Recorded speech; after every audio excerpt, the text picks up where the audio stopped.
Welcome to the I Get Better podcast with your hosts, Charlene Renee and Phaedra Smith, where we discuss topics related to life, love, mental, physical, and spiritual health, and how we can all get better together. Hi guys, on today's episode, we have a special guest, Donte Sheppard. Donte is a dear friend of ours.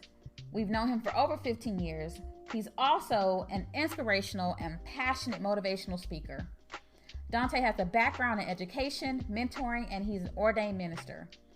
He was also recognized by M Weekly newspaper as a rising star. Currently, he serves as coordinator of visit experience at the University of West Florida. We're so honored and excited to have him join us today. We had so much fun creating this episode, and we hope you guys enjoy it also. Welcome back to I Get Better. I'm your host, Charlene Renee. And this is Phaedra Smith. And today we have a very special guest with us, Mr. Donte Sheppard. We're continuing our I Get Better at Relationships series. Today we're going to be talking about couples in conflict and how to lose to win. So Right now we're going to go ahead and give you what the definitions are, as we always do before we jump into our topic for today. But I'm going to give you a brief overview of what we're going to be discussing.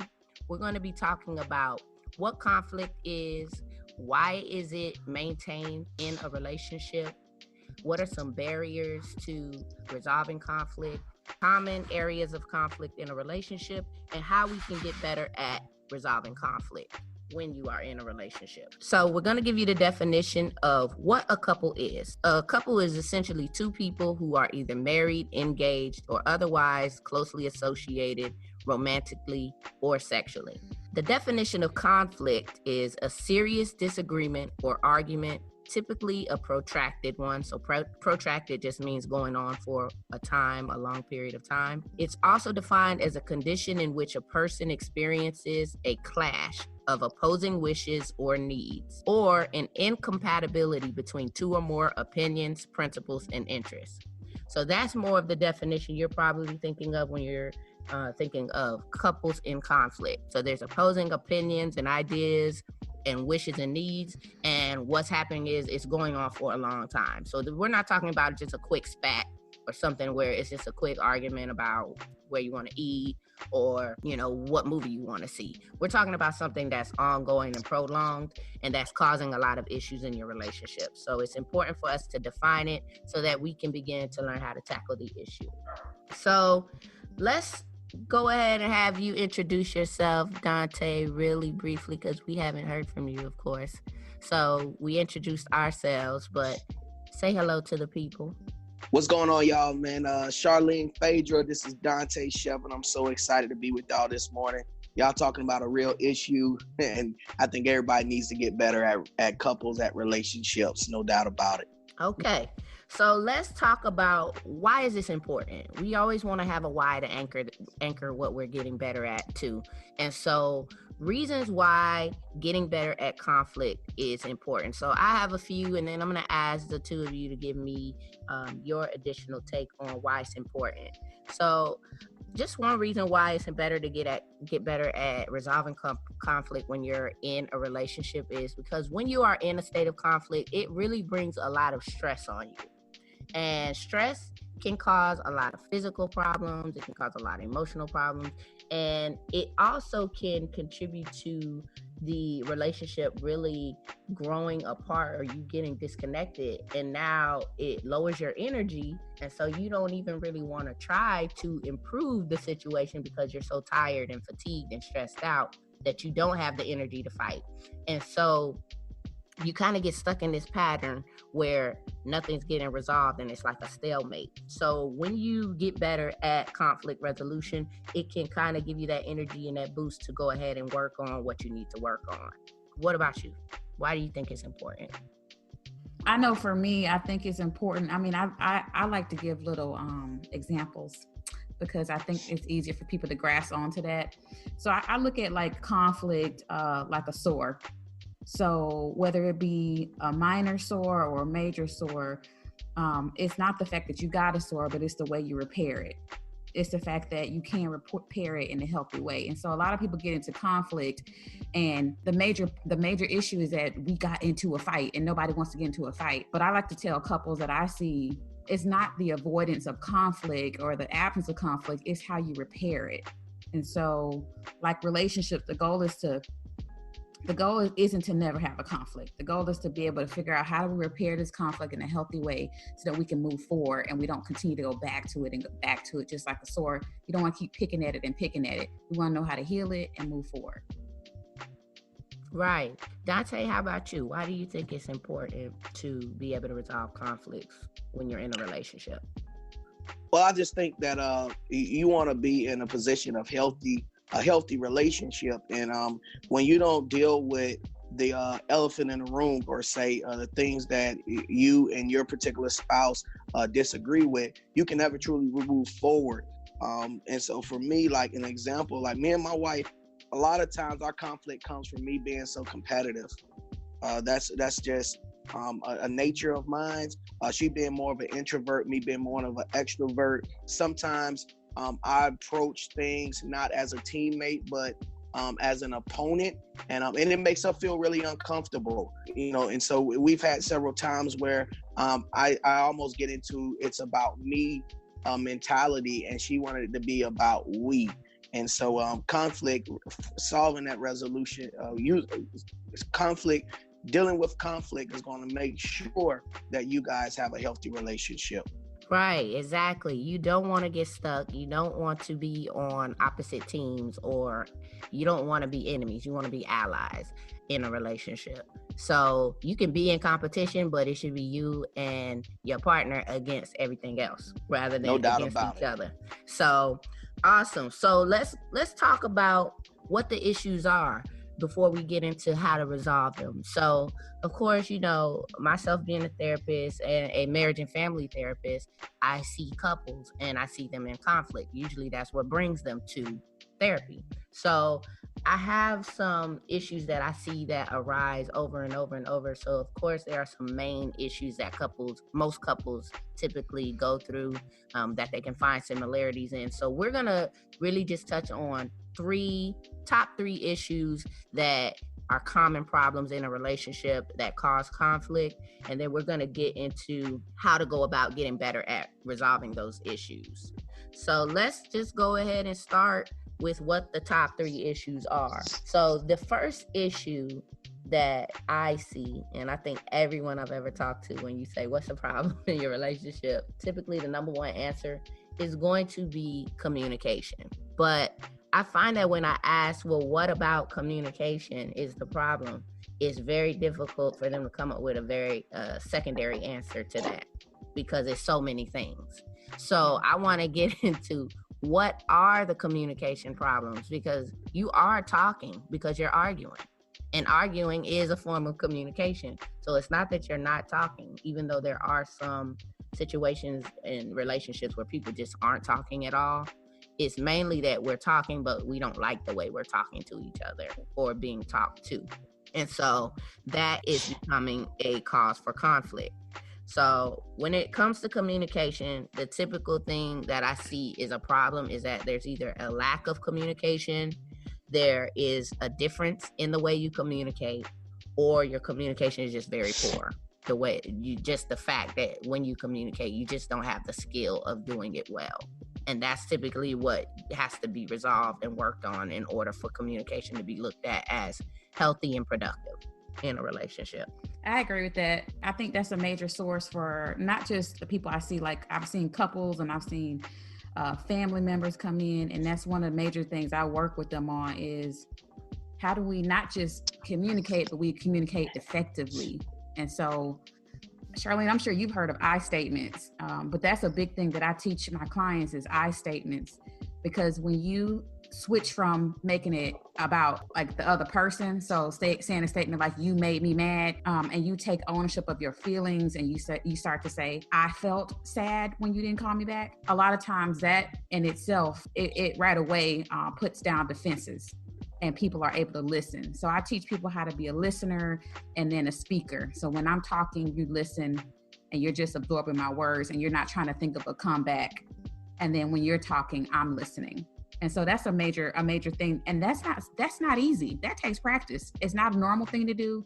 It feels odd at first, but it really is one of the key factors in cutting down on arguments while you're talking, so. Yes, definitely using those I statements and learning how to listen is not natural. It's not how you learn to communicate growing up. And you usually aren't given a class on it in school. And so when you get into a relationship, you're having to learn on the fly and to learn these and add these skills later. But Donte, I have a question for you. This is really something we need a male perspective on. So what does the phrase mean to you when you hear men are from Mars and women are from Venus? What does that mean to you as it relates to communication? You know what? I don't think that it's necessarily a gender thing. I think it's just a personality thing. I think sometimes we take that to think that women are weaker and men are so much stronger.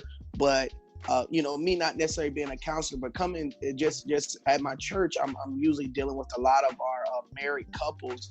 And a lot of times it just depends who you are, in a relationship. So I don't necessarily think that men are from Mars and women from Venus. I just think that some people are from Mars and some people are from Venus. And when it comes to getting to know someone, you need to understand who your particular who your spouse is, who you're in a relationship with, and how they are made up. How do they communicate? So many times y'all said a lot about the I. Sometimes we're always worrying about what I want and not worrying about what I need. All right, and need is more important than want. Amen. You made a very good point, because sometimes people confuse wants with needs or needs with wants. And that's where the communication breaks down, because you'll say you want something, but the reason why it won't go away is because it really is a need and you haven't identified how to express needs. And so when you're saying, I want you to call me, that doesn't sound right to a person, because they're like, well, what do you mean you want me to call you? Like, it's no big deal if I don't. Just like if you say you want a cheeseburger and you don't get it, it's not a big deal. But if you needed that cheeseburger, like you need air to breathe, then you're not going to let it go. And so that's where the conflict comes in, because a man might be looking at his wife like, man, she just wants so much. And they may discount those things. And now she feels hurt, or vice versa. It could go both ways. But it's like, you're not communicating it to me as a need, so I don't know how valuable it is to you. What were you going to say, Donte? Well, I would say this to you, Charlene. I think we need to understand that wants come and go. They change. We're coming up on holiday time, and every single Christmas, I want something different, but needs are consistent. Exactly. So we gotta understand what our spouse's need is. And we're talking about communication. And so many times, we might not know how to verbally say it all the time, but needs can be wrote down. And you need to write down what your spouse need is, and you can communicate with their need if you actually know it. Right. And that's what both parties need to be responsible for. Both parties need to be responsible to say, I can identify this as a need and not a want. A want, like you said, it fluctuates, it changes. If you don't get it, usually you can just let it go.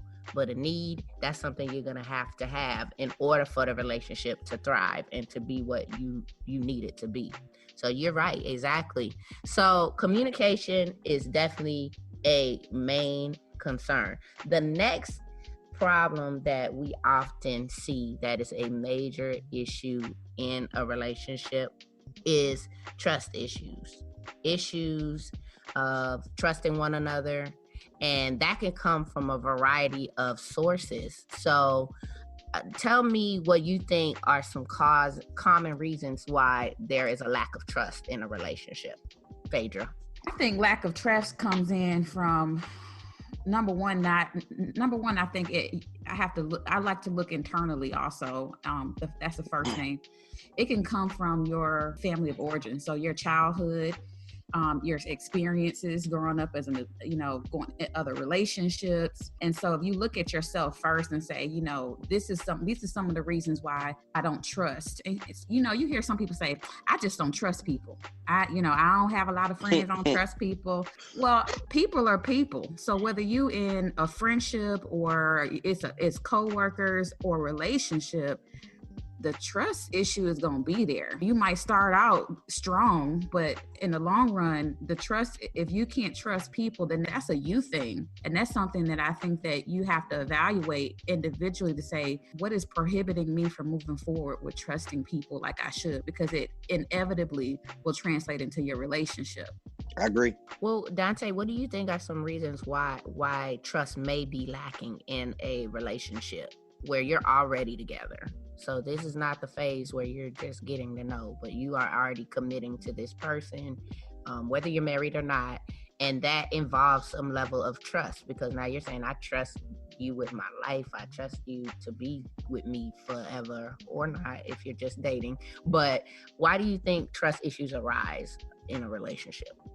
What's amazing, Charlene, is that you can get in a relationship with someone but never really identify what trust means to you with that person. You just assume that they know.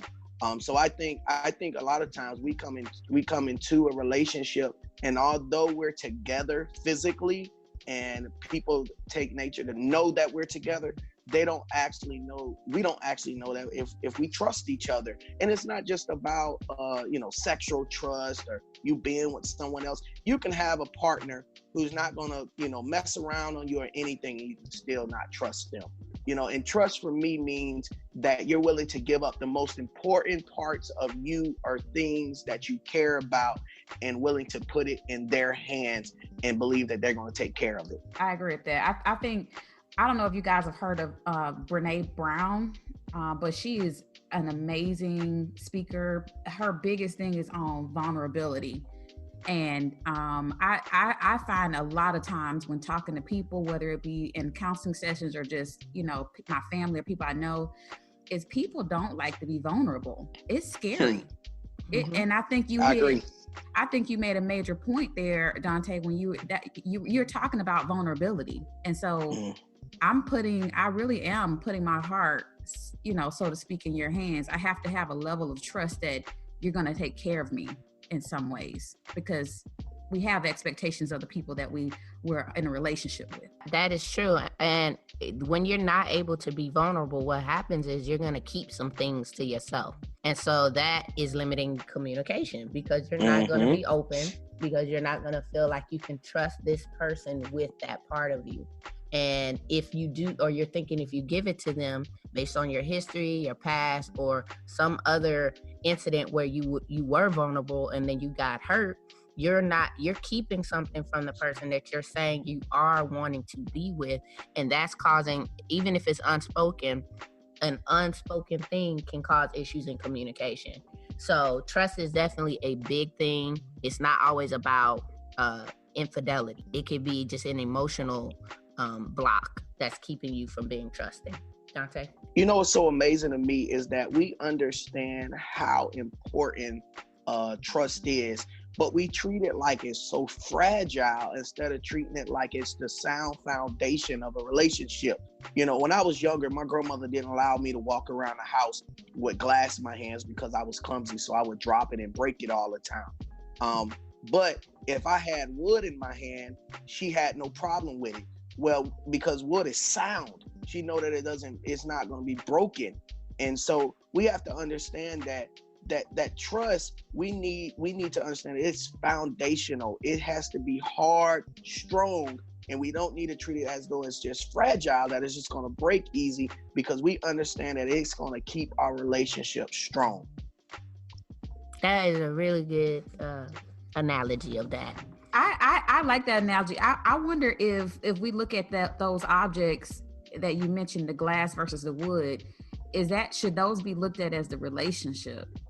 Expound on that for me, Phaedra. So I think about the fact that if your relationship is fragile because you don't have trust built into it, it's like that glass. But if your relationship has healthy communication and trust built into it, then it's like that wood. And so if you do have conflict, if it does fall, you're not worried about it shattering.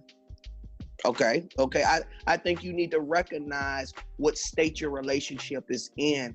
And if you want a healthy relationship, then you need to build something on wood. You need to build it on trust and not have your relationship so fragile. But if you can't trust your particular spouse in the relationship, whether it's with your emotions, finances, your body, whatever the case may be, then I believe you're right. You have a very fragile relationship. I will add this though. I believe that there are areas that is like wood in a relationship, and then there's areas that are like glass. And you need to figure out the areas in your relationship that is fragile like glass and begin to build the foundation. Thus, again, like Charlene said, build the trust. I love that. That's great. Okay, and now let's touch on our final. I think this is another major issue in a relationship. And this is the issue of intimacy. And when we're talking about intimacy, we're not just talking about sex. And sex is a part of that. But a lot of times you'll hear people complaining about sex when they really are having a problem with intimacy and they're unable to distinguish the two. So let's talk about that and how that can cause conflict in a relationship. Lack of intimacy, misunderstanding of what intimacy is, and how that can cause issues. I think this is huge. I think a lot of people struggle in this area. And again, I always go back to, sometimes it's based on your experiences. How did your mom and dad or whoever raised you, how did they express love and closeness and AKA intimacy with you? And we go into our relationships expecting for our spouses to do the same things or to not do those things. We have these expectations of what our definition of intimacy is, which they're based on our experiences, but we are expecting for our spouse to already know those things and to do those things. And so you got two people with their own definitions, AKA their own needs and desires. And sometimes without that communication and those clear discussions about what these things look like, that's where you start getting conflict. I agree there. I think, Charlene, first of all, y'all, let me just throw this in here. Let's talk about sex, baby. Let's talk about you. Nah, hey, for real though. You know what's so amazing, y'all, is that we put so much emphasis on sex, and y'all know, you spend the least amount of time doing that. I mean, especially if you got kids in the house, you got a dog. Like, you don't spend a whole bunch of time at sex. All right, that's that physical intercourse. We spend most of our time trying to figure out how to be intimate with each other. I think it's good to have expectations, though, Phaedra. I just think you can't have expectations for your significant other if you're not willing to tell them what those expectations are, and also being fair, to when it comes to those expectations. You can't expect everything at one time, but you do need to understand there is a difference of sex and intimacy, Charlene. Sex is that end result, but that intimacy is ongoing. It could be a regular thing, and it doesn't necessarily have to be the physical touch. It's the emotional connection. It's, again, what you emphasized on about communication. When you communicate well with each other, it becomes intimate. When you trust in each other, it can become intimate. And when you are intimate with your significant other, it results ultimately in some good sex. I agree with amen, that. Amen. No. But I have a question. So what would y'all say to a couple that they're both craving intimacy? One has an emphasis on sex possibly, and the other person has a emphasis on just that connection. And both of them feel like these are needs. However, the problem comes in is when one need is not being met, then the other person, their need is not being met. So you have this cycle of my needs aren't met, and then therefore I draw away, and then his needs aren't being met, then he draws away, and we come back together. And then it's just a cycle. It's a cycle of no one's needs are being met. What you think, Charlene? Well, that's just jumping a little bit ahead, because we're going to talk about that when we talk about how do we get better at those things. And so they all just ran together. So we were talking about needs when we're talking about communication. We're talking about needs and expectations when we're talking about trust. And it's like 1 + 1 = 2. So if you, like Donte said, if you have the communication and you have the trust, then usually you will get intimacy out of it. And when you have the intimacy, you usually will get sex out of it. There's a whole lot of parts that go into it too. So it's not always so black and white, because you may have one partner who has some other issue that is preventing you from getting the sexual needs met. Or there may be something else going on that's preventing you from getting the emotional need met. And we really don't have time to get into those deep things today. But let me just say that if you are not compatible in that area, because there ultimately, most of the time, there will be a difference in preference as far as sex goes. I don't know. Like, it's not, you're not always going to be on the same page, but the need really isn't any different. Your need is just as valuable if it's not sexually related and it's an intimacy need, and the other person's need is just as valuable if it is sex, if that is their intimacy need. But it's not about what the need is, it's how to communicate it and how to understand how to meet each other's needs. Donte? I agree there. But I want to hit what you asked about, Phaedra. You saying that one person wants one thing, one wants the intimacy, one wants the sex. I think the biggest word is compromise. And if I'm the end result person, if I'm the one who just wants to get right down to the physical sex part of it, then what you need to do, I would give somebody this type of advice: build the intimacy before y'all get to the place, to the bedroom or to the house or to that countertop, whatever you got going on. Before you get there, build up the intimacy part, the communication that your spouse wants, before y'all even get there. So if you're texting, throughout the day, if you are calling throughout the day, building up that communication, building up that intimacy, telling that particular person the things that they need to hear to get into the mood. When y'all get to that location, it's going down. That's it. But what if it doesn't, right? And so there's gonna be a conflict. And so I agree. But on the other end, that person who wanted that intimacy, that communication, needs to know that that person is trying to do what they need. Now that could be a case that when they get to the house, he still wants a little more communication and things of that nature. Of course, we could throw in the terms foreplay, whatever the case may be, whatever means intimate to that particular person, to get them in a mood to have the physical part. But if you care about each other, you want to give each other what they need, so that you both can have a healthy relationship. So you got to compromise. It's all not about me, but about we. And I need to give you what you need, and you need to give me what I need at that particular moment. And that changes every single day. But let's focus on today and not tomorrow. Right. I think you guys both hit it.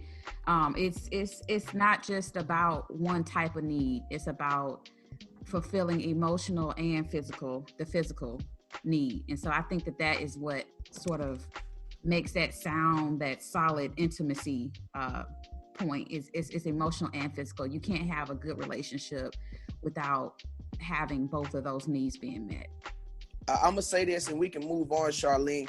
I know with my wife, if I take out the trash, fold the clothes, do the particular tasks around the house, she in a little different mood when it comes to us having sex. Like, when she come home and she got to get off work and stuff's still not in place because I'm working on this project or that project, I already know the intimacy, the sex drive ain't gonna be at a high level, and I know she ain't gonna feel like I'm intimate. But that is a form of intimacy when I serve her needs in the house, just the basic needs of our home. When I do that, she's a little more excited about seeing me and being physical. So yeah, I love that. Yeah. It don't necessarily mean talking. It means what is important to your spouse, and whatever that is, do that. Like I tell people all the time about me and my relationship, I have no barriers. I have none. Like I do whatever it takes, and sometimes I overdo it. But I'm just trying to have a healthy relationship, and I think people put too many barriers up. With that being said, Charlene, take us into them barriers. I love that. Well, you really wrapped it up for me. It's about getting, actually, we're going to get into how to get better, because you just started with that by saying some key words. You said, which means you understand, and you come to learn this person, what she needs. And then that also means that the first piece has happened. She has effectively communicated to you what her needs are. So getting understanding of your partner's needs is going to be key to helping you resolve conflict. If you're confused about what they want and who they are as a person, it's going to be difficult for you to effectively resolve conflict with them. So number one, get to know who this person is and what they need, and then do that. And that should cut down on a whole lot of conflict. It's really not algebra. It's simple math. It's this plus this equals this. And so getting to know somebody and not just trying to put on and not just trying to do what you want to do because you think, well, I'm just a great person and I know what to do. I know how to make you happy. No, you need to learn this person. You need to figure out who they are and understand that people change.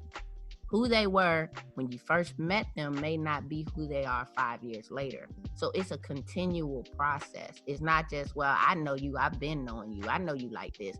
Well, maybe I don't like that anymore. Maybe my needs have changed, and now there's a conflict because you think you know, but you have no idea what it is. Right. What you think, Phaedra?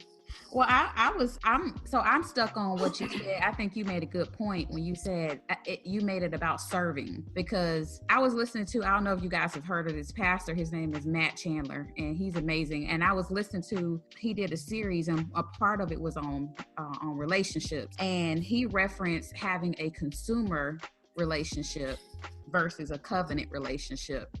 And I thought that was really great, because when we think about consumer relationship, it's about what can I get? What can I get? What can I get? And while I do think there's, in every relationship, there is an I, but one of the things I'm trying to learn myself, because I also teach my couples, is the relationship is a third entity. So there's one person, there's person A, there's person B, but then the relationship is person C. And so if you're looking at the relationship as this third party, it begins to be about how do we both water and serve this third party so that it can continue to grow. But when I take the focus off of the third party and start to put the focus on me solely, or you start to put the focus on you solely, then the third party begins to die.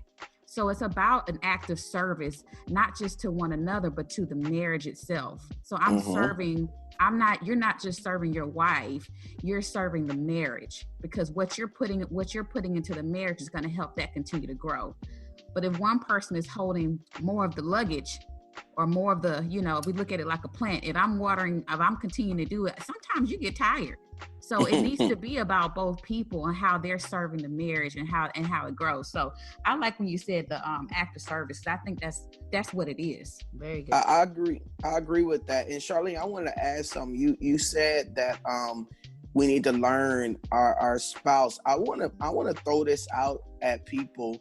When we learn, when we were in school and we were learning, we had someone come in and teach us. I think it's underrated about teaching your spouse. We sometimes look down on teaching each other about you. Teaching your spouse about you. And we feel like we've been talked down to, or why you're teaching me. But in every other aspect of life, we're at our job and someone wants us to accomplish a goal, we ask them to teach us about it, and show us. And then we execute the task. what I want us to do a better job of, if we want our relationships to go well, is, be willing to teach your spouse and teach them in a fashion like you would teach a child. You're not looking down on them. They just don't know. They don't know what you want. So teach them what you want, and then they can execute the task better. But they should already know what I want. That's the common thing, right? But that's stuff there. Yeah, that'll mess a whole lot of people up. When you think that you shouldn't have to teach this person how to love you or how to serve you, then you end up in a conflict about it, because they're not mind readers. And you may think that you've communicated it effectively when you didn't, because your communication skills aren't what you think they are. And so it involves a level of humility. You have to say, I have to be humble enough to not know what I'm doing sometimes, and to go get the skill. And then even if I do have a skill, I need to be humble enough to be willing to teach it to somebody else, especially someone who I'm in a relationship with. Why wouldn't you want to teach them how to be that thing you need? I mean, not only is it important for you to be willing to learn, but like, you got the person who's receiving the lesson from their significant other, like, you got to be willing to learn too. So I want to say that you got to take away that prideful mentality. Like, you don't need to know more about your particular significant other when it comes to intimacy, or especially when it comes to the physical sex part. You gotta be willing to learn. Right. No, I completely agree with that. And I think along with, you mentioned teaching and learning, and along with those, that we go right back to communication. And so you have that communication piece in there where you have to be able to effectively communicate, like we talked about earlier. So mentioning the I statements, how important that is to have one person be the listener and one person be the speaker. And then when you get ready to respond to the speaker, the listener then reiterates, hey, this is what I heard you say. Because a lot of things get lost in translation. We hear what we hear from our hearts sometimes instead of what we should be hearing from our ears. And so reiterating to say, hey, I think this is what I heard you say. And allowing the speaker to say, no, that's not what I meant, or yes, that's exactly what I said. That's a part of effective communication. A lot of times we've taught, one of the things that I've studied for marriage counseling is this thing called the 4 horsemen. And these are the things that are destined to really wreck a relationship. And so they consist of blame, resentment, avoidance, and defensiveness. If you have those things during your conversation, prepare to not win. And it's not about winning, but prepare for the relationship, like I mentioned earlier, that third entity to not win. And that's what it's all about. It's not about you or the other partner winning. It's about the relationship winning. But trying your best to keep blame, resentment, avoidance, and defensiveness out of the conversation, out of your heart while you're listening or speaking. Those are things you want to make sure you really look out for also. Shoot, that 4 horsemen, we could do a whole nother podcast on that one. Talk to us, Charlene. Yes, we definitely could, and we probably will come back with another edition for couples, because there are so many other issues we didn't even get to touch on today, but we don't have time for them all. So we're going to continue to just wrap up this session with talking about how we can get better at rebuilding trust or reestablishing trust in the relationship, because that is one of the foundational principles of a relationship, like we talked about before. So just a couple of things that you can do to get better at trust or rebuilding trust in your relationship is to release the past. A lot of the times people will hold on to something that the other person did in the past, and they will come up in the heat of an argument. And that will a lot of times hold the conflict in place and hold resentment in place, because you're unable to release something that happened to you before, whether it's in this relationship or in a past relationship, and then you can't move forward. So you really want to work on just releasing and forgiveness, which we did a whole episode on. So if you need help with that, you can go listen to the forgiveness episode. But that's one thing you can do. Another thing that is really the primary thing you need to do to establish trust in your relationship is to be honest with each other. I think that a lot of the times when I work with couples, it's just really as simple as this person lied to me.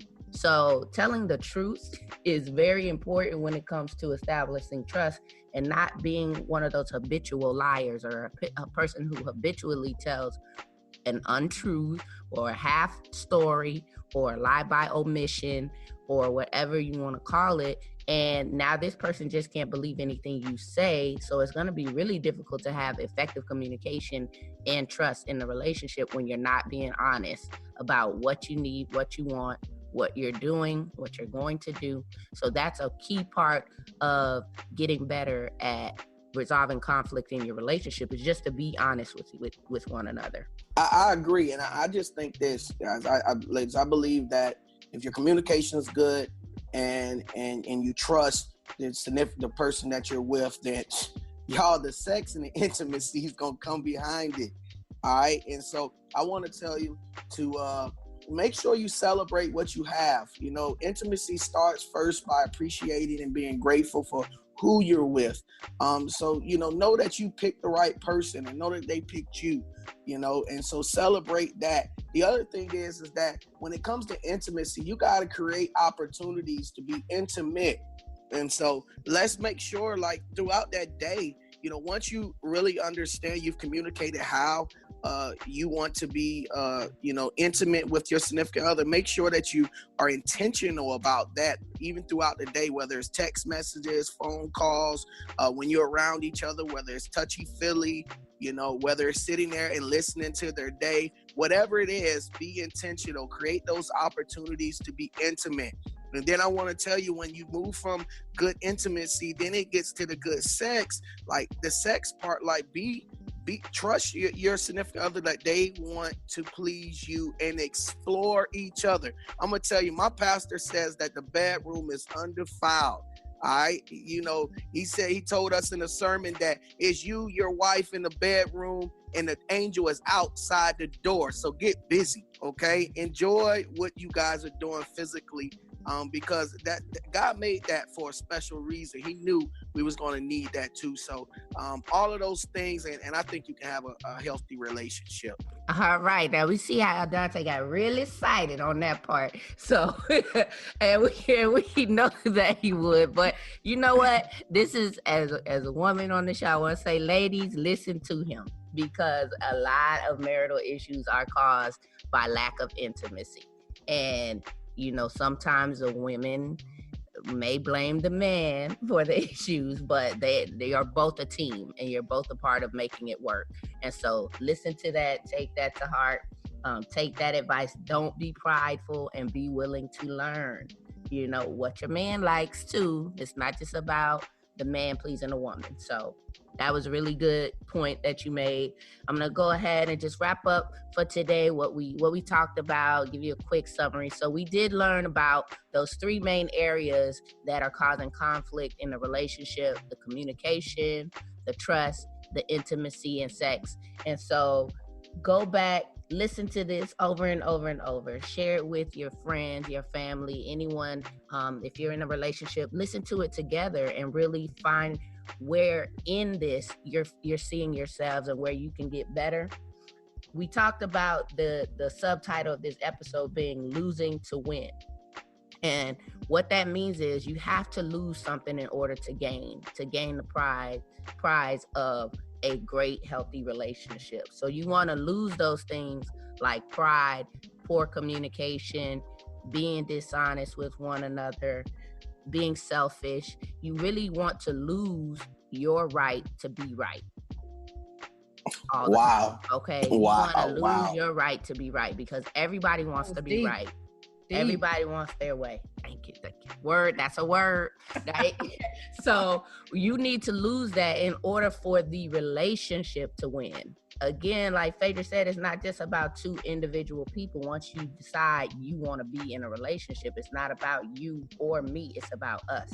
And so this is here to help you get better at building up the us part of the relationship. you do have your individuality, but you are now one. You are one unit who should be going in the same direction. So that's our time for today. Make sure that you like, rate, review, subscribe to the I Get Better podcast. We are now available on all the major platforms, Spotify, YouTube, Apple's podcasts. Everywhere you are listening and streaming music, you can find us at this point. Also, go to our social media pages and like and get more information, because we do keep the conversation going offline, and we want to hear from you. We want you to send us questions and topics and things you want to talk about and discuss, and we will be sure to bring them to you on the show. So that's our time. Thank you, Donte, for being here with us today.